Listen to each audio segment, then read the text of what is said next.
des informations sur la réalité de ce backbone aujourd'hui? Pardon? Oui, je dis, je ne suis pas sûr que vous ayez toutes les informations autour de l'état de ce backbone, les 4000 que vous annoncez. Il y en a beaucoup qui sont aujourd'hui défectueux. Non, il n'y en a pas. Non, attends, par endroit, il y a de câbles qui a été coupé. Mais ça, c'est très marginal parce que ce backbone est géré. Le réseau, il est géré quand même par des sociétés privées. Exactement, qui veillent dessus. C'est la SOGEB et la GILAB qui gèrent ça, dans lesquels il y a tous les promoteurs. Il ne faut pas oublier que l'essentiel de la téléphonie en Guinée passe aussi sur ces réseaux. Ils sont défectueux mais c'est très marginal. Sinon, on perdrait le téléphone. Aujourd'hui, Orange utilise ces réseaux pour étendre sa couverture. Mais pas partout, hein, surtout pas sur toute l'étendue. Non, je ne dis pas que c'est partout. Je dis qu'il utilise ça pour transférer, notamment l'Internet.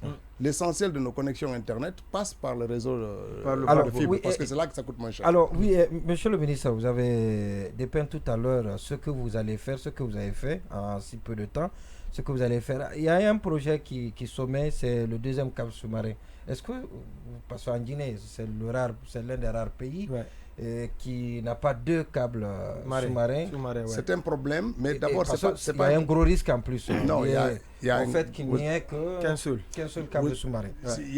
C'est pas qu'il y ait un risque. Nous en sommes par rapport à ce projet. Est-ce que pas qu'il y a un risque. C'est un des objectifs, oui. C'est pas qu'il y ait un risque, c'est que alors, d'abord, l'atterrissage des câbles, c'est pas un problème de l'État, entre guillemets. C'est un problème d'entreprise privée. Le premier câble qui est arrivé, c'est des problèmes des privés qui gèrent ça. C'est eux qui ont fait.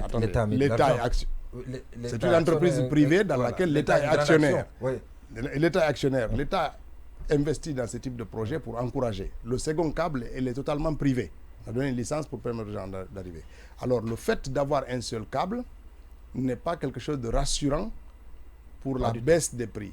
Là, je vous l'ai dit simplement. Pour la concurrence. Pourquoi? Non, pour la baisse des prix. Pourquoi? Pour baisser les prix, là où on est rendu aujourd'hui, il faut que l'essentiel de pas que lié à la baisse des prix. J'arrive simplement. Voilà, J'arrive si vous permettez. Pour permettre une baisse des prix, il faut que toutes les communications passent par la fibre optique. Ça veut dire qu'on fait une migration vers l'IP. Parce que sur la fibre, on achète en volume, ça coûte moins cher de passer la voix, l'image, le son, tout. Donc, ça coûte moins cher. Mais pour que les opérateurs aient le courage de migrer sur la fibre, il faut qu'ils aient une solution à une voie unique. À partir du moment où c'est un seul câble, ils ne vont jamais aller tout le temps là-bas parce que si le câble était sectionné, ce serait le blackout. Donc ça c'est un risque que les entreprises ne prennent pas. C'est ce qui fait qu'aujourd'hui, elles continuent à déployer le réseau hertzien. Et le fait de déployer le réseau hertzien induit un coût. Ça veut dire qu'ils ne peuvent pas baisser jusqu'à un certain niveau le prix des communications. Donc, ça a un impact sur la démocratisation des réseaux. Et c'est pour ça, nous avons trouvé la ministre sortante, enfin, qui était là, avait déjà agréé une entreprise pour leur donner la possibilité de faire atterrir le second câble. Nous sommes en train de chercher et d'encourager d'autres acteurs à tirer le troisième câble qui peut arriver ici. Il y a un câble qui arrive des États-Unis qui est actuellement au niveau du Cap-Vert. Et qu'on pourrait facilement tirer du Cap-Vert jusqu'aux côtes de Bokeh, ça coûterait moins cher et on encourage un promoteur à vouloir s'intéresser à cela. Si on avait 2 ou 3 câbles ici, c'est clair qu'on pourrait faire baisser encore drastiquement les coûts des communications et donc faciliter l'accès aux populations à cela. Et c'est cela c'est facile à dire, mais difficile à mobiliser. Oui, parce qu'il faut beaucoup de ressources. Ça, c'est important. Alors, et qui se font très rares aujourd'hui. Jusqu'à présent, non, c'est des ressources, c'est pas des ressources publiques. Les indicateurs sont toujours ouverts. Non, c'est pas des ressources publiques. C'est pas à l'État de faire ça. L'État doit promouvoir. On encourage les gens en favorisant une bonne fiscalité, en rendant les gens, en les donnant des concessions de terrain. Par exemple, l'entreprise qui a le contrat là, on lui donne un terrain, on lui donne des équipements, on lui donne des garanties fiscales pour ne pas qu'il soit soumis à ça. C'est ça que l'État fait pour encourager les promoteurs à amener là. L'État n'a pas vocation. Alors il y a un quatrième câble que Facebook, Google et tout tirent actuellement pour parcourir le monde. Il pourrait peut-être toucher nos côtes. Si quelqu'un était intéressé aussi, il pourrait connecter la Guinée à ce câble-là. Deux petites questions très rapidement sur la télécommunication, les dernières peut-être. Il y a, monsieur le ministre, un projet que vous avez trouvé et on n'a pas eu de visibilité sur le projet. C'est le Wi-Fi pour tous qui était une initiative présidentielle. À l'époque, a-t-on appris? À la campagne présidentielle. Voilà, lors de la campagne présidentielle, donc de l'argent a été déboursé, mais malheureusement, on n'a pas vu on n'a rien vu. Ouais. Il était prévu de le faire, de le déployer d'abord sur Conakry, puis à l'intérieur du pays. Deuxième chose, c'est Guinée Télécom. Et parce que votre communication sur le sujet dans l'émission Le Point, on fait le point.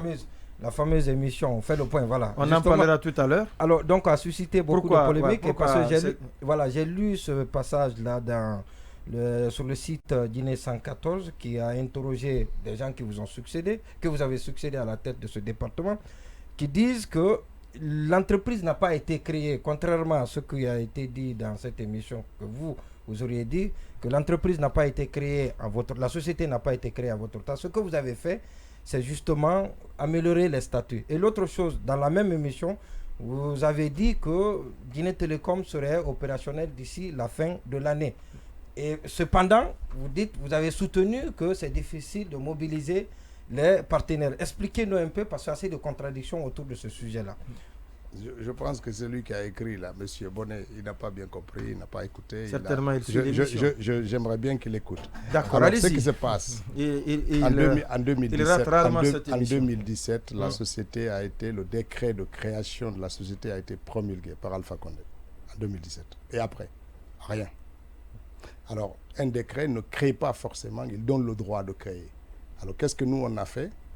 Ça, c'est le décret de création, et on laisse. Ça, c'est là. Alors, pour que la société elle existe, il faut des statuts. C'est ce que nous avons fait. On fait un statut et c'était publié par décret. Je vous le laisse aussi. Et ensuite, il faut l'enregistrer. C'est ce que vous avez fait. Exact. Le statut, attendez, le statut ne suffit pas. Il faut l'enregistrer avec tous ses droits, RCCM et tout.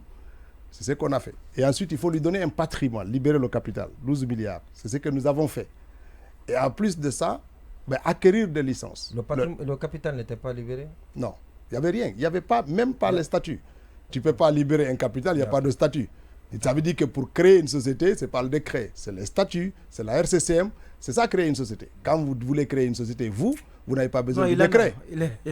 Donc, vous n'avez pas besoin du décret. Vous avez besoin des statuts, du RCCM et de libérer le capital. Là, vous dites, j'ai créé une société.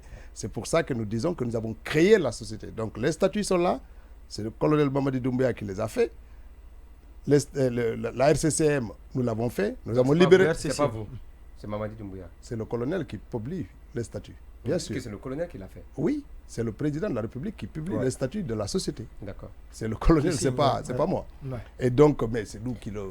Attendez, je ne sais pas comment je le fais. Donc ensuite, il n'y a pas de précision. Quand vous faites une loi, c'est moi qui propose une loi, mais c'est le président qui la signe, ce n'est pas moi. Moi, je ne signe pas une loi. C'est ou le président de l'Assemblée. Moi, je ne signe pas une loi. Donc, les statuts sont créés. Donc, le RCCM est obtenu. Ça, c'est très important. Le capital est libéré en partie. Il n'est pas totalement libéré. Et puis, on a acquis... À hauteur de combien? Autour de 10 milliards.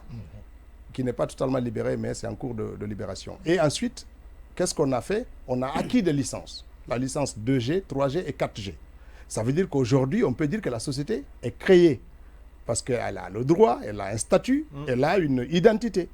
Et il a un capital. D'accord, on va aller à la pause. On se reprendra tout à l'heure pour la suite de l'émission Refaire le monde avec toujours le même invité, Ousmane Gawal Diallo, ministre des postes télécommunications et de l'économie numérique, en même temps porte-parole du gouvernement. Tout à l'heure donc.